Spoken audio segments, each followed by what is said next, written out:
Yoga is an incredible science that helps us transform our physical fitness, which is what it's largely known for today. But beyond even physical fitness, it's that science which can help us enhance our mental wellness.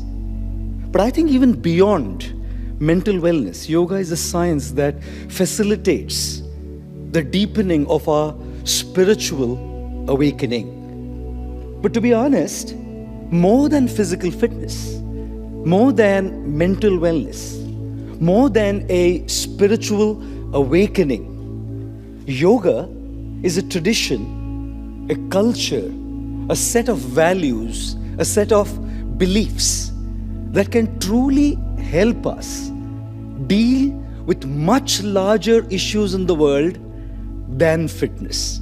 May it be climate change, or may it be issues that are being tackled by the 17 Sustainable Development Goals of the United Nations: poverty, hunger, gender equality, education, life on land, life underwater.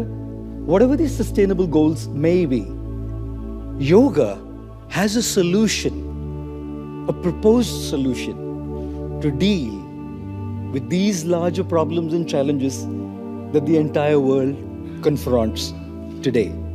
I know that as soon as we hear the word yoga as a solution for global issues, we are skeptical. How can a system of exercise, how can a system of breathing be a solution to global issues and problems? Which is why I very strongly and firmly believe that we have to start thinking about yoga as more than exercise.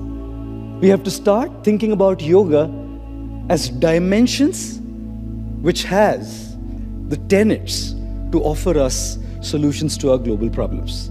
This morning I thought I would present to you 3 dimensions of yoga that can truly help us deal with climate change and address the issues that the UN is trying to address through the SDGs, the Sustainable Development Goals. The first dimension is the philosophy of yoga. When we talk about the philosophy of yoga, amongst many other principles, talks about sensitivity. Being extremely sensitive to the needs, the interests, the concerns, the feelings, not simply of human beings, but of trees and plants, of animals and birds, of the air and water bodies, of nature, of Mother Earth, of life at large. The philosophy of yoga teaches us the very fundamental premise that can help us change global problems: sensitivity and empathy. I come from India, and I grew up always listening to my mom telling me, oh, we should go and bathe in the Mother Ganges. I wondered, I had a mother already, my mom. Why bathe in Mother Ganges? I constantly kept hearing my mom refer to the earth as Mother Earth. I said, I already have a mom. So here we have Mother Ganges, and now we have, which is a river, and then I have Mother Earth. And then I constantly kept hearing my mom telling me, you should respect and care for Mother Cow. I said, God, I think I have too many moms here. Apart from the mother, the biological mother that gave me birth, here's a Mother Earth, here's Mother Ganges, here's Mother Cow. And what's Mother Ganges? A body of water, river. What's Mother Earth? A planet. Imagine a culture of yoga, a tradition of yoga, where you are even taught to deal with inanimate objects like water bodies and just a planet as people, as personalities. Call it myth, call it reality, I don't care. Call it myth or call it a reality. It's not a problem. Here is an attitude where we are trying to treat even inanimate things as people, with dignity, with respect, with honor. And we can well imagine if we can treat inanimate stuff with respect and dignity, what to speak of where there is life?